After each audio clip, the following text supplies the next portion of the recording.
Welcome to podcast number 2. This is Bradley Lenart, hanging out with y'all live. So I did my first podcast. That was interesting. Today we're going to talk about the subconscious mind. Think of it this way. There's the conscious and subconscious. The conscious is anything you're aware of right now. You watching this video. The subconscious mind is anything you're not aware of right now. So like if I asked you, like, what'd you eat for dinner yesterday? You were aware of it a second ago. Now you are. That memory, for example, was like buried in your subconscious and you brought it to the surface. You recalled it. A lot of people, they compare this to like an iceberg. Like 10% of the iceberg is above the water. That's the conscious. And the other 90% is below the surface. That's the subconscious. And the reason why we create this split in our mind is basically to survive and function. If right now you had to be conscious of everything, for example, like your body temperature, your breathing, your heartbeat, and all your previous memories, your beliefs, your blueprint of the world, you would just not function at all. You would not be able to survive in this world. So we create this split, which is actually really, really, really good. But the key is like awareness. In your subconscious, it's not just digestion, heart rate, body temperature, so on and so forth, but there's also where you store like the traumatic situations that we talked about in the first podcast, and even the ones that were so traumatic that instead of consciously taking them in, you just repressed that in the subconscious. You put it out of sight, out of mind, in the trash or the back shadows, and they call this the shadows. This is where you suppress, like, let's say, different unacceptable traits. Let's say you were ashamed for something when you were a kid, or socially, or kind of like someone told me I swear too much on my podcast last time, that kind of thing. You're willing to shove it in your subconscious, just, out of sight, and disowning it for yourself. This is also where you store all your core beliefs, as we said earlier. And, these are the beliefs that you formed in your childhood. And you never really went back and questioned these beliefs. Now, we all know how important beliefs are. So this is why we're blueprints of the generation before. We put these beliefs out of our awareness and it doesn't go anywhere. There's nowhere for this to go. And not just that, but since the mind is like a repetitive, cyclical, has a cyclical manner to it, these beliefs, these thoughts, these memories, these experiences are on repeat.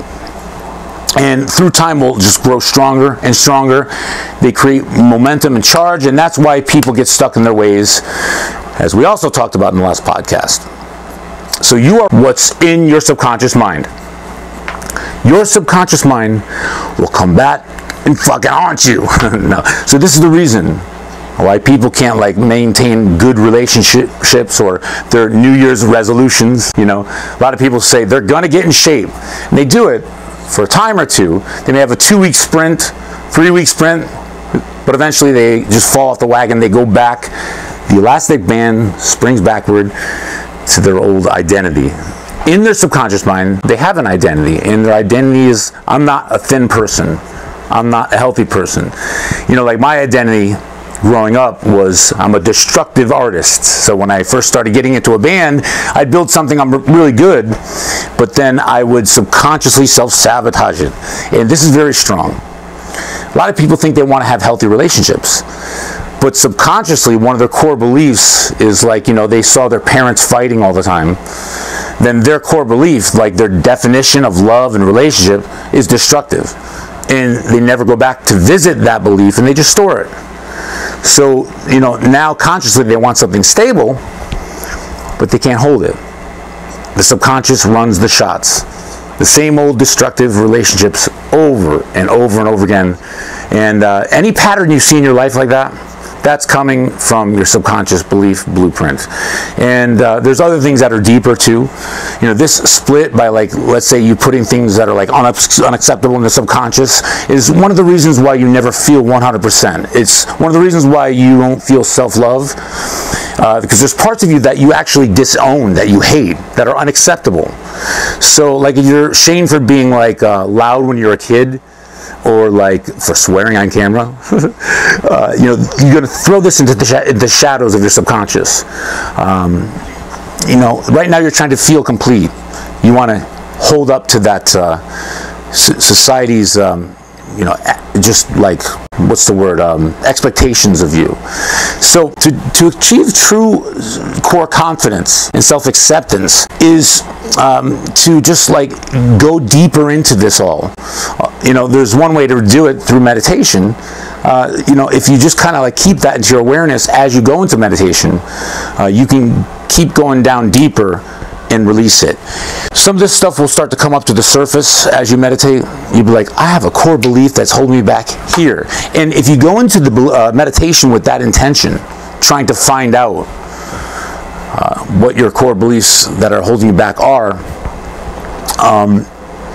you'll get a hold of them. They'll surface. And this is one of the core things I teach in my upcoming program I'm currently building on Kajabi. I'm going to call it Transformation Bradley 2.0. And the whole concept is that, you know, up until now everybody's been focused on motivation. Everybody's been focused on breaking through, goal setting, visualizing, these kind of things that Tony Robbins gave to us. That's motivation or self-help 1.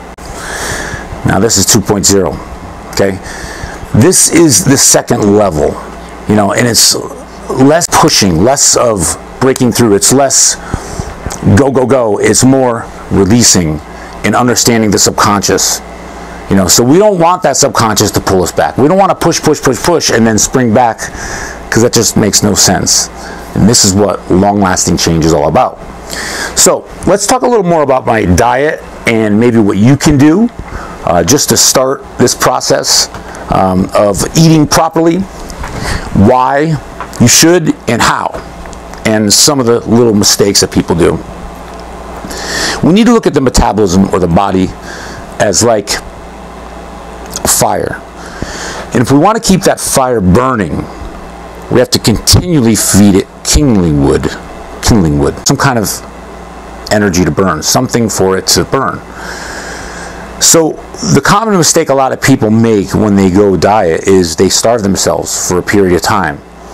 And I'm here to tell you that, like, you know, 4 or 5 hours is too long. You should be eating every 3 hours. And it doesn't necessarily have to be 3, it could be 3 or 4. But the reason for this is because we want consistency in our lives, especially when it comes to blood sugar, right? In addition to that, if you look at your metabolism as if it's like a fire and you want to keep it burning, what are you going to do? You got to constantly throw kindling wood on it, right? Your body needs energy to lose weight. Your body needs food to lose weight, to have energy and be healthy. And, you know, I was lucky to get into a good pattern in my life with this whole thing. When I first started bodybuilding, I did a diet at a gym. I actually paid for it, and learned all about nutrition from this guy. It was a diet and a program down in New Haven, Connecticut. And ever since then, I've been able to be like intuitive. Like, I use that as a base, and I've been able to be intuitive with it, just and kind of feel what my body needs. Like if I need more greens, you know, if I need more vitamins, or more carbs, and that's kind of how I play it out. That's kind of what I do. So let me just give you my calories, my caloric intake for the day. Like we talked about in the first podcast, I typically go to bed about 8 p.m. During the week. I get up at 2 or 3, and I either write or work on videos or do podcasts like this until 6 a.m., right? 6 a.m. is my first meal. That first meal consists of 460 calories. Now, typically I'll take in some protein, a lot of protein, probably 8 eggs. You know, the key to this whole thing is going shopping so you have the proper food in your refrigerator instead of just junk food. You know what I'm saying? Because you're going to eat whatever's in front of you. Or you're going to end up wanting to binge in between these meals if you have like cookies and these kind of things around a lot. Just strip yourself of all that stuff. You know, it doesn't have to be overnight, but just little by little. This is a small, like, incremental process. You know, we have to start to think differently and condition our brains to want to take in healthy foods. Like, I don't look healthy, I don't have muscles and things like this by default. I don't have genetics to hold good muscle because I know what the fuck I'm doing. So listen to me, goddammit. Get with the times, motherfucker. everybody on YouTube swearing, and the reason for that is because people are into authenticity, you know.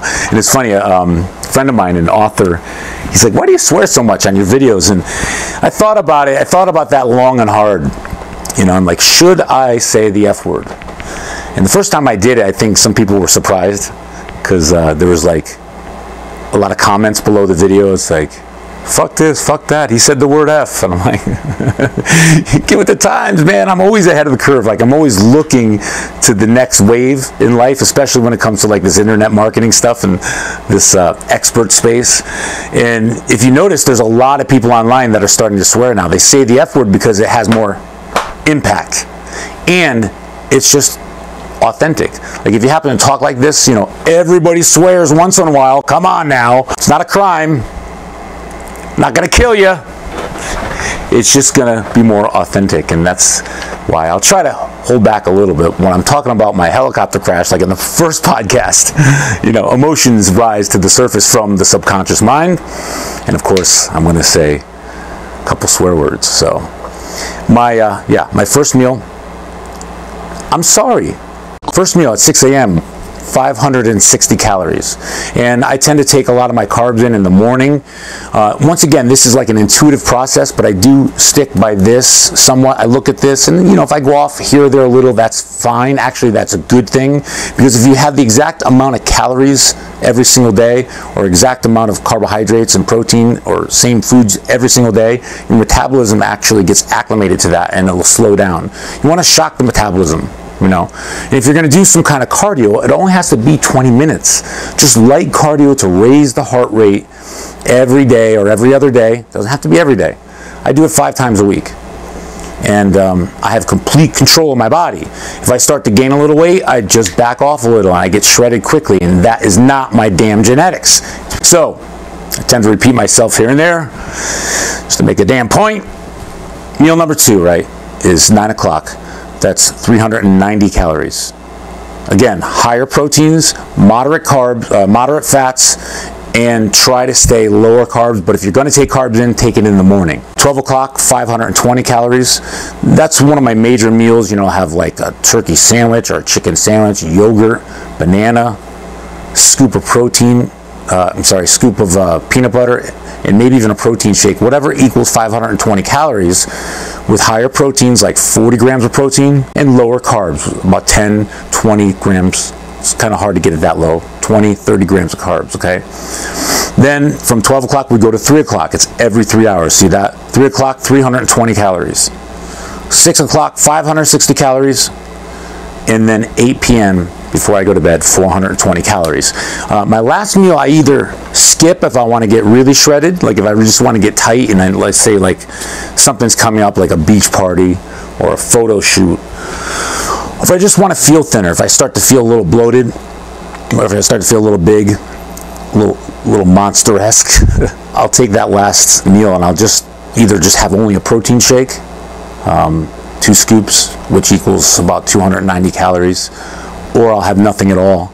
And always, remember last time I had my gallon of water? I have it with me every time. So today I want to show you my DJI drone. This thing is pretty cool. Check this out. This drone here can do a lot of work. It looks small, but there's actually a lot of technology in this little thing. Again, this is the DJI drone. And I have 2 batteries. It only comes with 1. Each battery lasts about 15 minutes, and that's surprisingly a long time. But we were talking about helicopters in my first podcast, and obviously I didn't need any training with this because I fly real helicopters. There's no pitch on these blades or anything. It's real simple, and you connect your iPhone to it, and the iPhone becomes a controller. So I'm going to end up getting a lot of awesome aerial shots with this. And it's just pretty epic because as the battery starts to diminish, once it becomes like almost down to the end, it sends it home. So it'll come back to base. Like let's say wherever you're standing, you know, it detects wherever the cell phone is or wherever the controller is. And obviously before it runs out of gas or fuel or energy, it comes back to home base and lands right at your feet. Just want to thank you all for joining me. Just a quick little podcast to say hi, keep shit rolling, and I have more information, a lot to tell you, a lot to talk about in these podcasts.